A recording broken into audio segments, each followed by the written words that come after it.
Hi, I'm Annie Botticelli, and this is the Storyteller forecast for Virgo for June 2018. Go to my website, anniehelpsyou.com, see what's new on my blog, and if you would love to learn astrology, this wonderful art and science in a deeper way, then I would love to have you in my Astrology Apprenticeship program that will be enrolling June 1st, starting June 1st.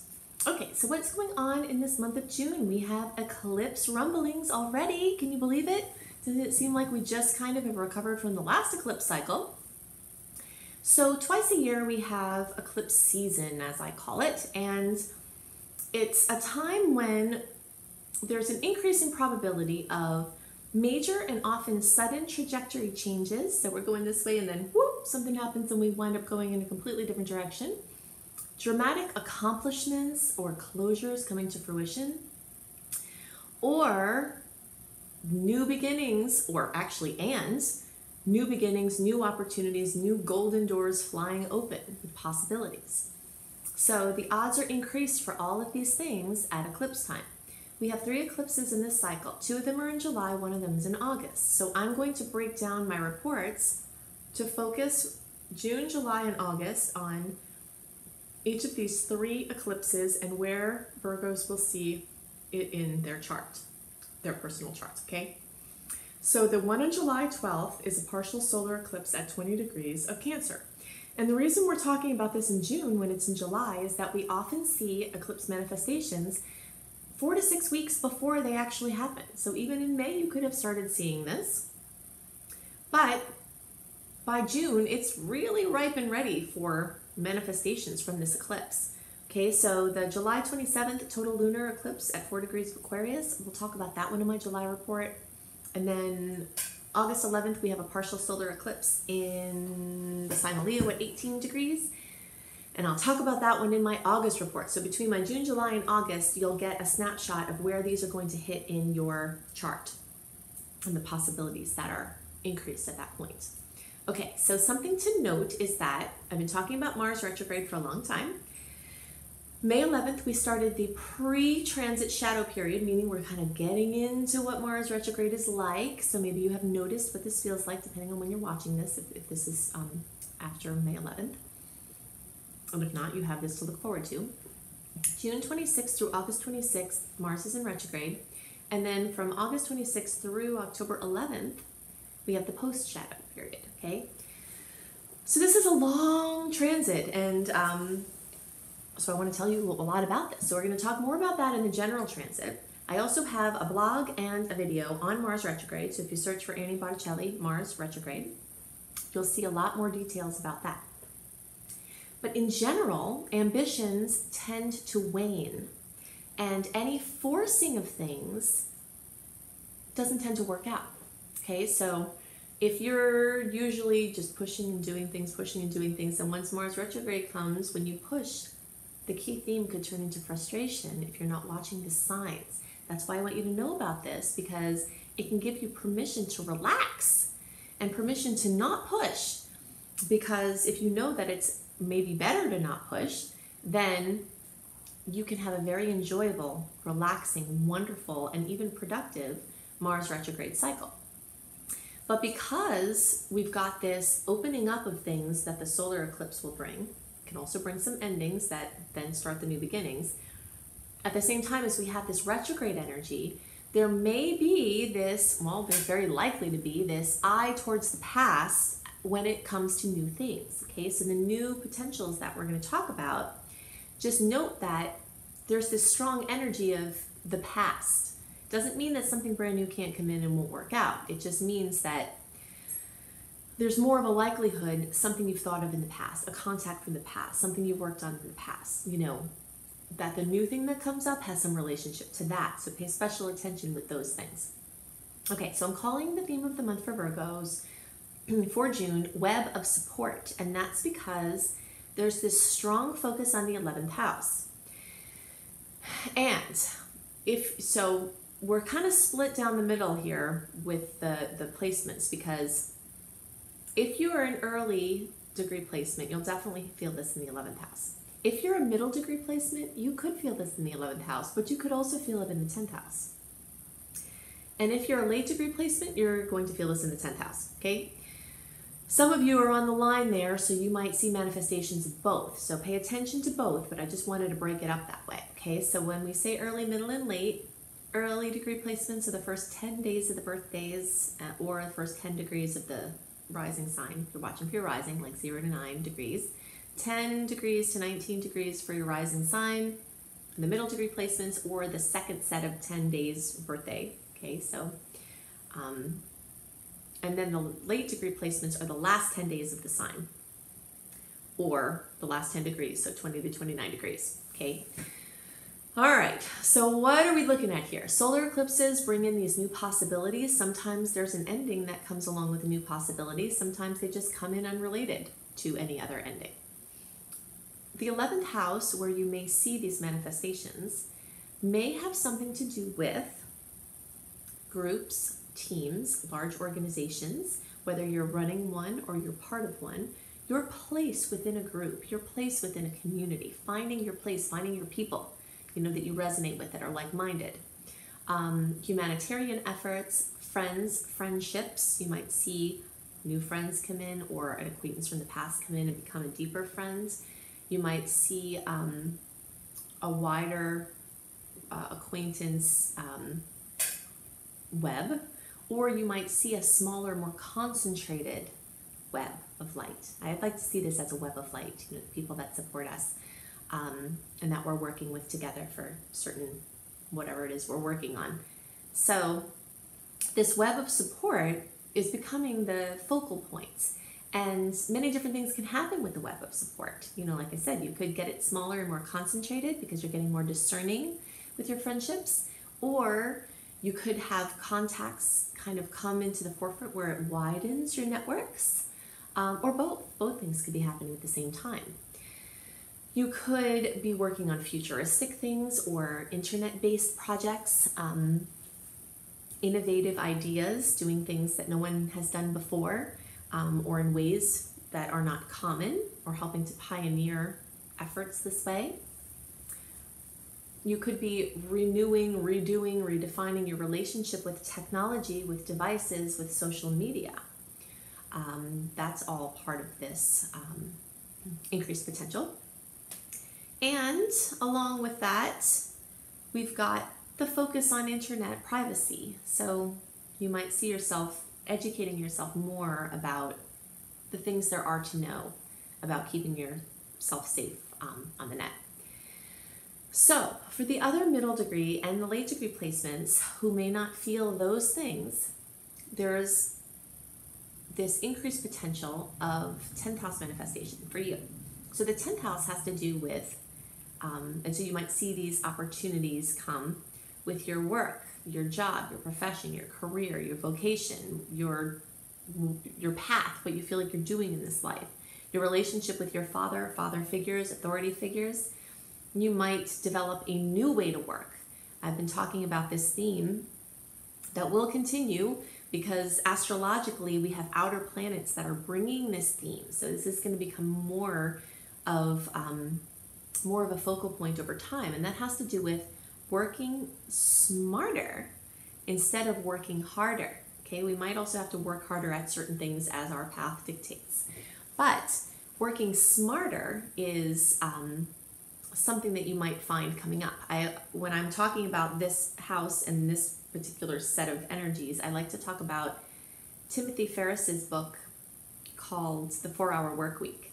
Now, you might not turn out to have a 4-hour work week after you read the book, maybe you will, but it breaks your mind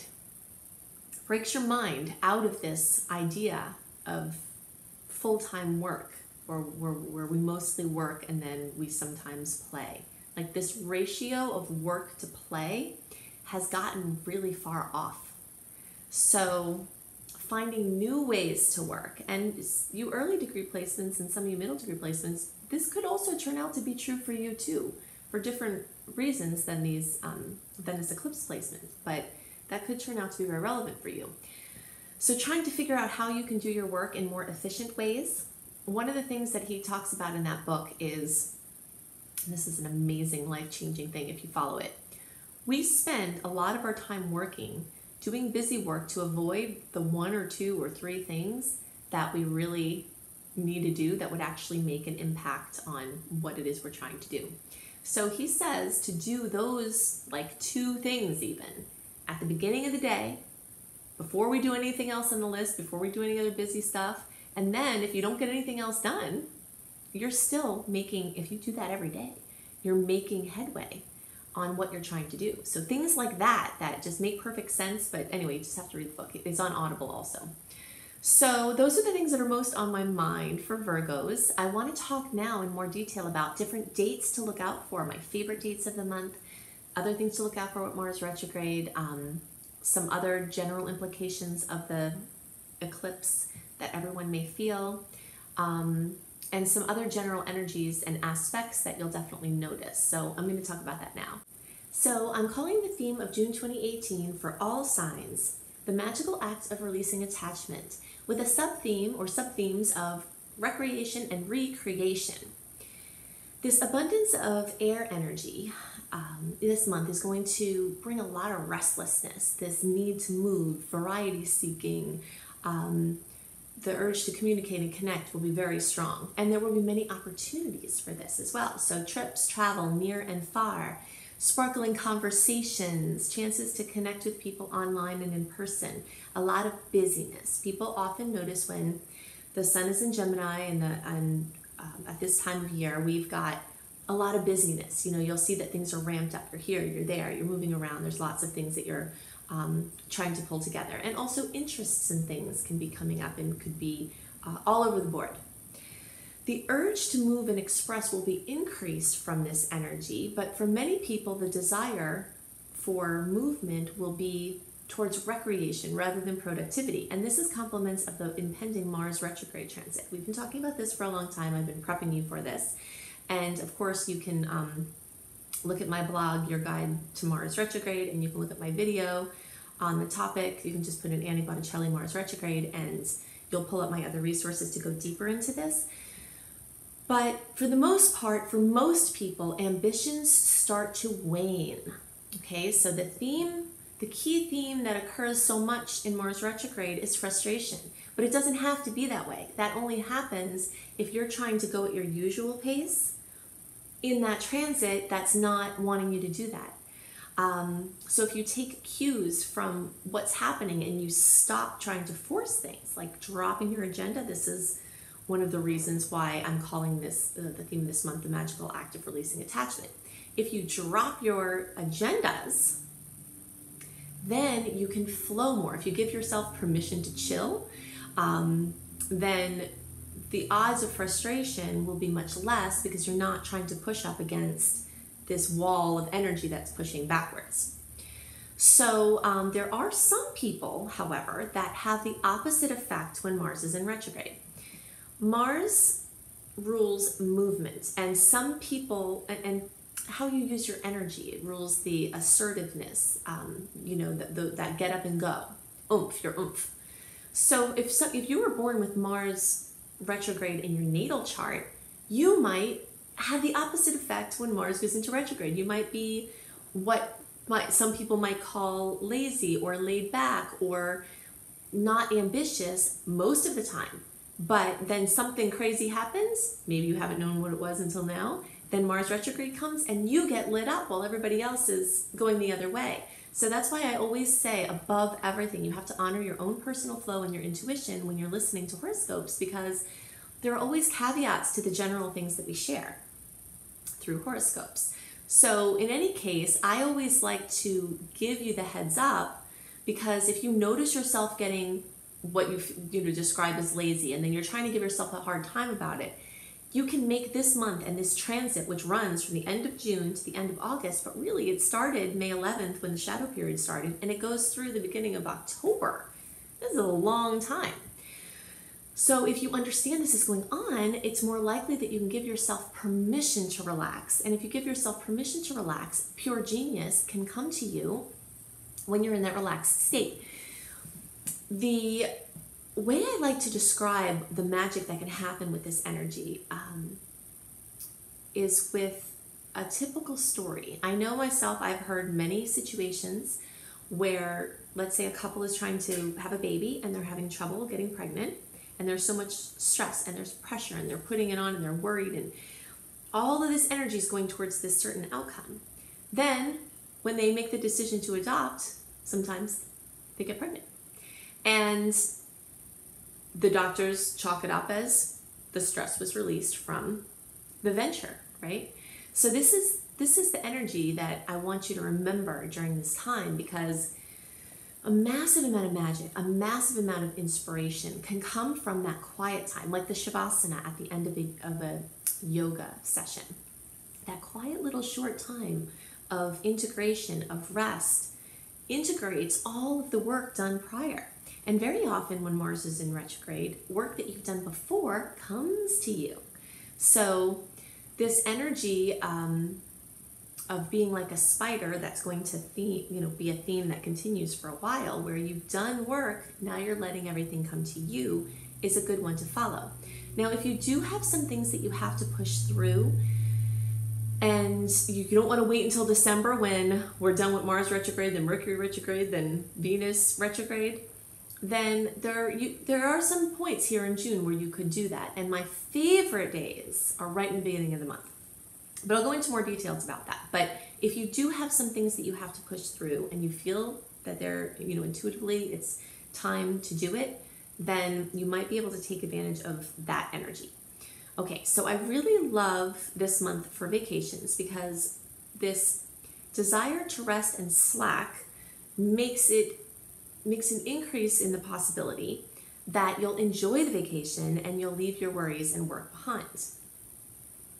So if you are a traveler, or you're planning a trip, or you just like to read about travel stuff, you can check out my website, Astrology Kissed Travel Bliss, and I do monthly astrology travel reports so that you can understand some highlights as far as it relates to travel, and there are also fun blogs and inspiration for travel. There's a new moon on June 13th, and this is another increase in this opportunity for travel, adventures near and far, connecting with siblings, cousins, and other relatives. If you have to make a last-minute purchase of a communication device, if you know that coming soon your car or your phone or something is due to get, if you're due to get a new one, this time around, the beginning of the month or around this new moon of the 13th might be a good time to squeeze these things in, because Mars rules metal. And well, it's one of the, of course it's complicated, but things that are made of metal are under the rule of Mars. So buying machinery, utilizing machinery, and of course everything has metal in it, all of our devices. The energy is better for it when we're further away from the retrograde. So if you can help it, sometimes you might not be able to help it, in which case don't worry, just go with the flow. But if you know it's coming, you might want to take advantage of this this time in the middle of the month. So increasing your recreation time is a great goal. If you're going to have any goals during this time, it would be goals to have more fun, and goals to relax, and goals to take vacations, and even goals to study, but in a laid-back, leisurely way. This is a time that can greatly favor education, but especially in flexible programs that allow you to go at your own pace, so that if you turn out to lose some ambitions, that you're not penalized. If you're interested in education that feels more like a hobby rather than a stressful obligation, then it's very well indicated during this Mars retrograde, because we could see that as part of a focus on recreation. You might notice a slowdown in work, finances, romance, etc. But like I said, there is an amazing chance for you to reap rewards from the past. So things may slow down in some senses, but things from the past could come to fruition now without you even doing anything, and it might seem quite magical. If you have to do some work-related things, it's better to focus on clients from the past, ideas from the past, things like that, if at all possible. These retrogrades tend to make things get called into question. So things that were set or intended may drastically change form during this time, or become irrelevant or uninteresting. So just notice the cycle, and just because something isn't, kind of goes away from your energy field at this time, it doesn't mean it's forever. I know I personally have Aries rising, and Mars rules Aries, so I notice that I'm very much affected by this transit. Everybody's affected by it, but people with Aries and Scorpio placements, strong Aries and Scorpio placements, and you notice it more because Mars rules Aries and co-rules Scorpio. But I've noticed that I just love this energy because it helps you to relax. And whenever this happens now, I plan my rests for this time. But if you didn't know that this were coming, you might think, wow, what is happening to me? I'm like this. So I feel like when Mars retrograde, like, wow, I'm never going to be ambitious again. That's so weird. And then as soon as Mars goes direct, I'm back to my normal ambitious self. You know, so it's just interesting to watch your own personal cycles with this. And as I mentioned before, you might have the opposite occur, and notice that too. Learning astrology and using astrology is one big experiment, you know, and the more you learn about what's going on and then you pay attention to your personal flow with that, the more you learn about the art and the science. Okay, so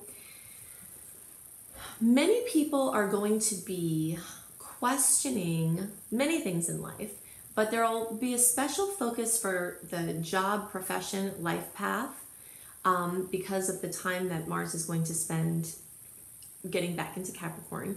And since it spends most of the time retrograde in Aquarius, this strong focus on reconsidering or considering for the future, defining or redefining projects or relationships involving nonprofits, humanitarian efforts, technology, and other futuristic innovations, groups, things having to do with groups and teams and friends and friendships and acquaintances, social circles, and social media are all within this Mars and Aquarius energy. You might notice a lot of push and pull between home and work, home and family, mother and father, because we have a notable amount of oppositions between the Cancer and Capricorn energy. So this can bring a lot of overstimulation between home and family and work and your place out in the world. Overstimulation doesn't necessarily mean bad or good. It's just that there are opposing forces that are both demanding equal and extra focus, which can make you feel torn between these competing interests. But we do also have some great aspects with Uranus that can bring amazing insights and breakthroughs or happy surprises. So there are many times in this month where beautiful aspects are coupled with challenging ones. So good news and challenges could present simultaneously. You might see that going on. Okay, so the energy of this Cancer eclipse, we talked about where it would hit for you personally in your chart, but the general energy that everyone has this increased chance of experiencing is having to do with housing, home, and other family opportunities will likely be a dominating theme. There's something that a dermatologist said to me recently that I always wind up applying these random things to astrology, you know. So she said that there's an increase in skin cancer risk for people who have light-colored eyes, that there's something genetic about that relationship. Okay, so that doesn't mean that all people who have light-colored eyes are going to get skin cancer, and it doesn't mean that all people who don't have light-colored eyes are not. But this increase in probability is how I always frame astrology. There's an increase in probability of the things that these transits tend to bring. And it doesn't mean that everybody's going to experience these things that are common. It just means there's an increase in probability. You know, the odds are more likely, like on a day when the meteorologist says, rain is 90% today. Sometimes it doesn't rain, you know, but there's that increased chance. And that's what I want you to understand about the nature of these transits and the nature of these potentials. Okay, so I'm going to give you a couple of other dates to highlight this month.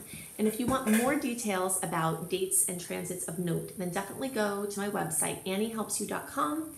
Sign up for my free email newsletter. You can also sign up at cozybysweetstarlight.com, which is where I also have written horoscopes, cozybysweetstarlight.com. If you sign up at either of those places for my free newsletter, I write a monthly write-up with more details about these general transits in a written version a month ahead than I give in the video. Okay, so it supplements what we're going to do here. If you have to do anything in June, important, money, love, you know, beauty choices, anything that you have to do, the creative projects, anything important. I love the first several days of the month. We've got beautiful Venus and Jupiter trine, and then Venus trines Neptune. So that's my favorite time of the month, besides the middle of the month, the 13th, with that new moon in Gemini. We've got a little bit of challenging energy after that, like the 5th through the 7th. Logic bumping up against intuition and some challenges there. Definitely take a moment to center yourself before walking, driving, biking, etc. And try to resist the urge to text while biking or text while walking or text while driving, because it just, this energy increases the odds of accidents. You want to be paying attention more. There's another sweet spot here in the middle of the month where I told you the new moon on the 13th. And then there's a nice aspect between Mercury and Uranus, but at the same time, there's a challenging one with Venus and Uranus. And some other challenges there in the middle of the month. We've got another sweet spot, June 19th through the 20th, when Mercury makes a trine to Jupiter. And then we have Mars going retrograde on the 26th. When a planet goes retrograde, there's a lot of awkwardness. So just look out for awkwardness around that time. Then there's the full moon in Capricorn on June 27th, and this will bring completion, fruition, accomplishment, or drama into the realms of work, career, father figures, and your place out in the world. So those are the things that are most on my mind for this month. Definitely check out my websites, AnnieHelpsYou.com, if you're interested in learning astrology as a profession or just for your self-development. If you'd like to be a coach, I have a coach training program. I have an astrology apprenticeship program. I also have a course called Creating Successful Online Business, where I teach you how to create an online presence and funnel it into your services that will help you to live the life that you want and not be geographically bound. If you want written horoscopes that are focusing on different areas than the videos that I make, then go to cozybysweetstarlight.com. If you would like to get information about astrology travel reports that I write for each month, then go to astrologykissedtravelbliss.com. And definitely check out my husband's website, iamhelios.com, IAMHELIOS.com, for wonderful astrology and tarot readings. He also has some really cool free offerings on his site that bring sound vibrations that you can download that help to soften the energies of the current transits. So that's something really cool he's doing. So I hope you have a wonderful month, and I'll see you next month. Bye.